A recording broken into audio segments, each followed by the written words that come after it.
guys! Ngayong araw na to ay magluluto tayo ng sinampalukang manok. And syempre, ito yung gagamitin natin. Pinadala sa atin ng Mamasitas. Yung kanilang sinigang sa sampalok. Okay naman? Kaya naman magsimula na tayo magluto. Simulan natin sa mantika.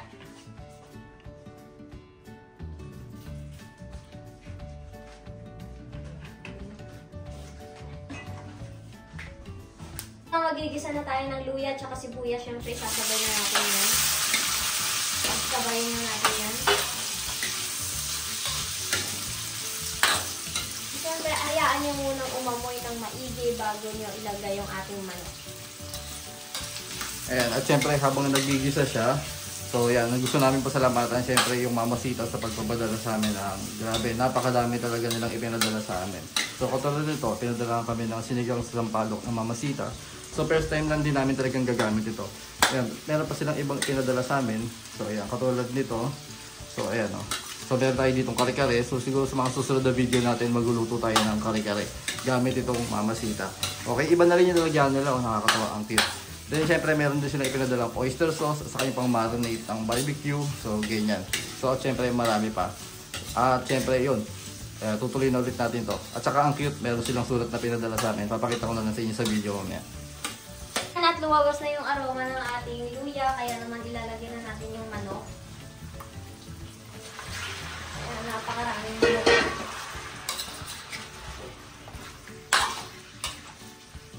Ayan.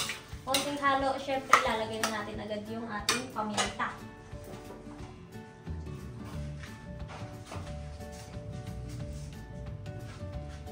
Tsaka syempre, huwag nyo kalimutan yung patis.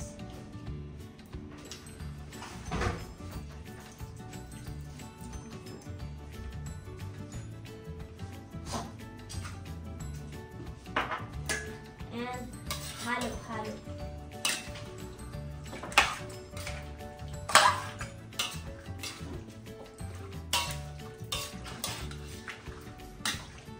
Ayan, at okay na yung ating manok. Kaya naman lalagyan na natin ng Knorr cubes. Knorr chicken cubes. And syempre, hindi po tayo naglagay ng tubig dyan. Pusa po nagtubig yung manok. Kaya naman, para mas lalong manuot yung lasa ng ating sampalok tsaka Knorr cubes, huwag po damihan yung tubig.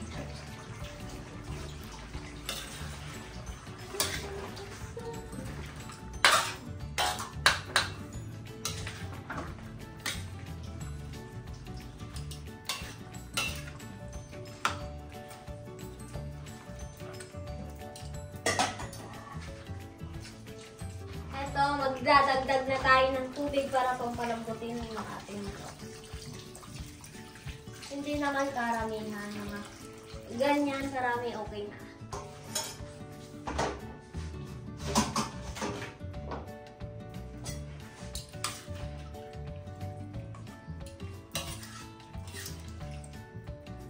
Maglalagay na tayo ng huli na sarap. Siyempre, sabayan na natin ang asin. Amang dami muna kasi yung dahon ng sampalok. Nilagyan to ng asin kanina para mas lalo muna. And syempre, ilalagay na rin natin to.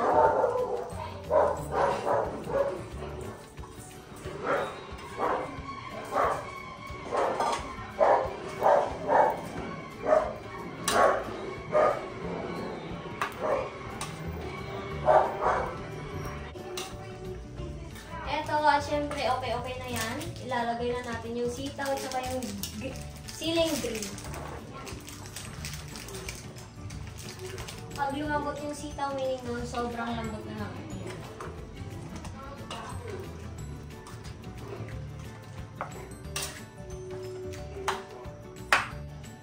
Eto, maglalagay na tayo nitong sinigang sa sampalok ng Mamasitas. And syempre, konti lang muna, baka umasin ng todo. Ganyan pala yung itsura niya. Ayan, yan muna.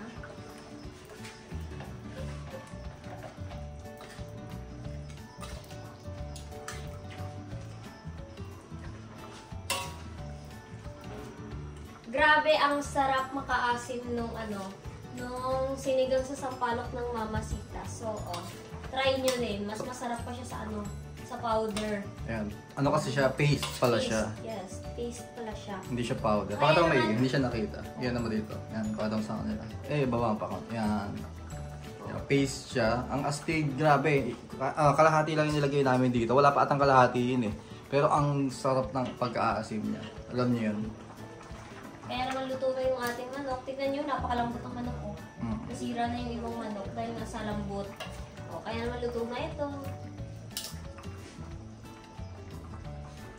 Sarap, grabe. At ayun, luto na nga yung ating sinampalukang manok. And syempre, napatunayan naman natin na napakasarap pala ng sinigang sa sampalok ng ating mamasitas. Okay, na-try na rin natin. Kaya sa susunod, baka bumili pa tayo ng marami nito. And syempre, thank you sa mamasita. Ito pala lahat ng pinadala nila. Yan. Meron silang para sa kare-kare. O, dalawa yan. And syempre, ito yung Java sauce, barbecue sauce nila. Ito naman yung mamasitas oyster sauce.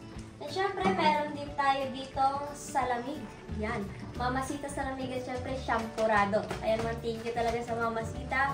Kaya naman, huwag po kalimutan mag-like, share, and subscribe. At eto po pala, meron pala tayo ditong beef pares sauce. Yan. Syempre, itatry din natin sa sunod.